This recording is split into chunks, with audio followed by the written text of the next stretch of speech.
You know, the conspiracy theory as it goes said, if we get Luka to Los Angeles like we need, we'll make sure that you get Cooper Flagg and the number one pick.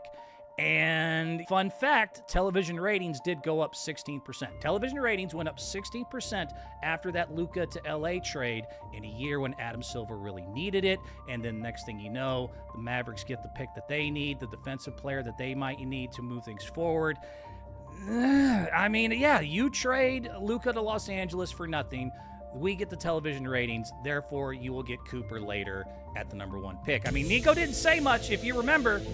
He was real, I ain't got nothing to say. Maybe he knew something. Are you kidding me? I was more shocked in the war room here. This is a group and a sound of people that just got their lives saved. Nico Harrison and the Dallas Mavericks somehow end up with the number one pick in the NBA draft, even though they only had a 1.8% chance. So you're telling me there's a chance? 1.8. Yeah! They jumped 10 spots. It's the biggest move ever in the draft by any team in NBA history, and it is a wild situation because, man, Dallas was absolutely screwed. They were dead in the water. Now they're going to get Mr. Cooper Flagg. We will discuss why they are not going away from him, but it's absolutely nuts. And look, if you got, if you want to raise the fixed flag, I'm with you.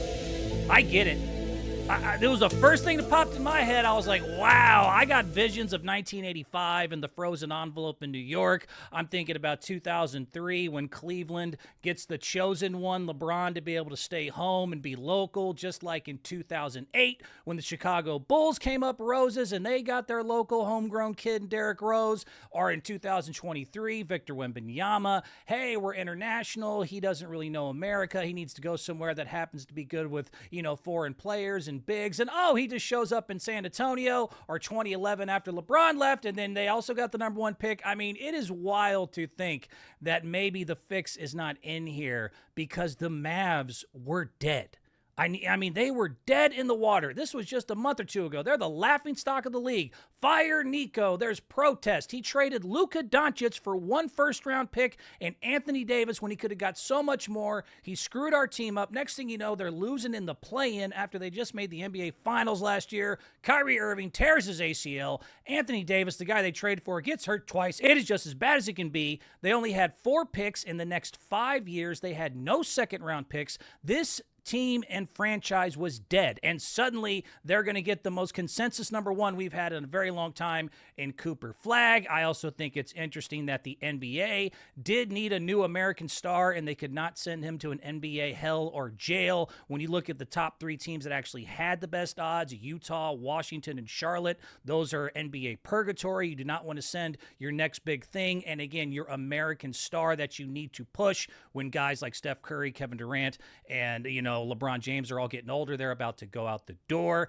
Now, the NBA is going to tell you their devil's advocate argument here is that, look, 1.8% odds is not as crazy as you think it is, because since 2019, in case y'all forgot, they instituted a new lottery system that was supposed to discourage teams from tanking, and they'll give you some facts that you should know. Like, since that actual implementation of the new draft system, the team with the worst record has yet to get the number one pick, and just last year, the Atlanta Hawks also got the number one pick, and they only had 3% odds, but still, 1.8% is 1.8%. The only 3 lower than Dallas Mavericks getting the first-round pick this year was the Orlando Magic back in 93, and that's the year they got to go 2 number ones in a row right after they got Shaq, and that was interesting because the new franchise got Shaq and Penny. And then you had the Cavs in 14, that was also 1.7%, and Chicago, the Derrick Rose one I mentioned in 2008, where people thought that was interesting. They're like, oh, wow, you just happened to land the Chicago kid in Chicago when Chicago needs somebody to replace Jordan. Isn't that interesting? And, I'm with you, man. And make no mistake, they are getting Cooper Flagg. I've heard some people today, and you'll hear other people try to bore you with bullshit. They are not going to trade the number one pick. Even if it was a good idea, they can't do it. Nico Harrison just got out of hell. He literally got out of hell right now. There is no way on God's green earth they are going to trade a consensus number one pick who is not just a good player, but he's also a good defensive player. And this goes right along with the whole defense wins championships, and we got to do the right thing here, and we got to win this way, and Luka's too fat and lazy, and that's why we got rid of him. Now you got saved. You get get Cooper Flagg to go next to Anthony Davis. God forbid, hopefully he can stay healthy. Now you have a defensive front court that is going to be good for the next few years to come. So they are not trading Cooper Flagg. But it was interesting, the conspiracy theory as it goes said that if we get Luka to Los Angeles like we need, we'll make sure that you get Cooper Flagg and the number 1 pick. And you know what? Fun fact, television ratings did go up 16%. Television ratings went up 16% after that Luka to LA trade in a year when Adam Silver really needed it. And then next thing you know, the Mavericks get the pick that they need, the defensive player that they might need to move things forward. You trade Luka to Los Angeles for nothing. We get the television ratings. Therefore, you will get Cooper later at the number 1 pick. Nico didn't say much. If you remember, he was real, I ain't got nothing to say. Maybe he knew something. The only thing that kind of dissuades me from the whole thing, besides the fact that I'm not a huge fan of conspiracies, but also that they seem pretty legit, excited. They didn't seem, if they're actors, there's some hell of an actors. That war room seemed excited. They seemed pumped up. They seemed like they got saved because they did. And so if nothing else, if this is not an actual, just coincidence or something happening, and they really did able to act that well, they should go ahead and move out here to Los Angeles. But in general, is Cooper Flagg worth the hype? And that's kind of one of the bigger questions here for people that haven't been watching. And if you can hit this next video here for me, David, abso-freaking-lutely, Cooper Flagg is worth all the hype in the world. This kid is just 18 years old. He's from Newport, Maine. So a lot of people maybe didn't pay attention to him, but he was a 6'9", 225-pound stud. He was the number 1 recruit in his class on all 3. Rivals, 247 Sports, ESPN, all had him number 1. Multiple-time National Player of the Year. McDonald's All-American. He got his first college scholarship offer in 8th freaking grade. At Duke, when he was just 17 years old, he was still supposed to be a senior in high school. He became the first ACC player with 500 points, 100 assists, and 30 blocks in the regular season in the last 25 years. Early on versus Notre Dame, as a freshman, 17 years old, dropped 42 points, 6 rebounds, 7 assists, 11 of 14 from the field, 4 of 6 from 3. He led the Blue Devils to the ACC regular season title. He was the ACC Player of the Year and ACC Rookie of the Year. He joined only Zion Williamson, Marvin Bagley, and Jahlil Okafor as the only other players in the conference in history to ever make all those awards, averaging 19.2, 7.5, 4.2 assists, a steal and a block, 48% from the field, 39% from threes. This kid can absolutely go.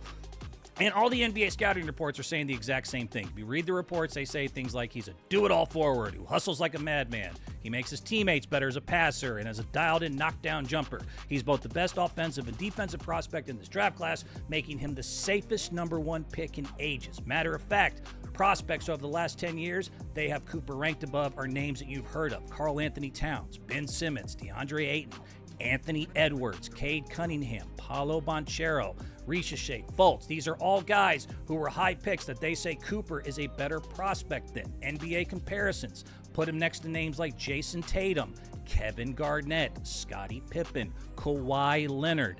That is, that's a nice class to be in the same association with. They say he's a fierce competitor, comparable to the greats in the game of basketball, who has been lauded for his intensity in games and practices, can take over games, and has displayed his ability to will his team to win at times. So, to review, 6'9", 225, just turned 18 years old, has everything in the, recipe book that you need. He can shoot. He's a great defender. He's got the will. He likes to practice. He's humble. He's a good leader. He doesn't have any sort of off-the-court nonsense. He is just, he's a good-looking All-American kid.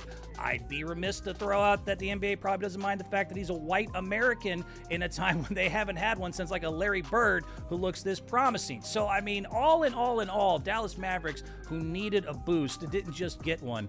They got maybe the one. As far as we'll never know, the future is the future, but Cooper Flagg is most likely it. This dude is a stud. This kid can go, and I don't really see, just like the scouts have said, how this is anything other than at least a 15, 8 rebound a game type player, and most likely at least an all-star. Could he be a franchise player? We shall see.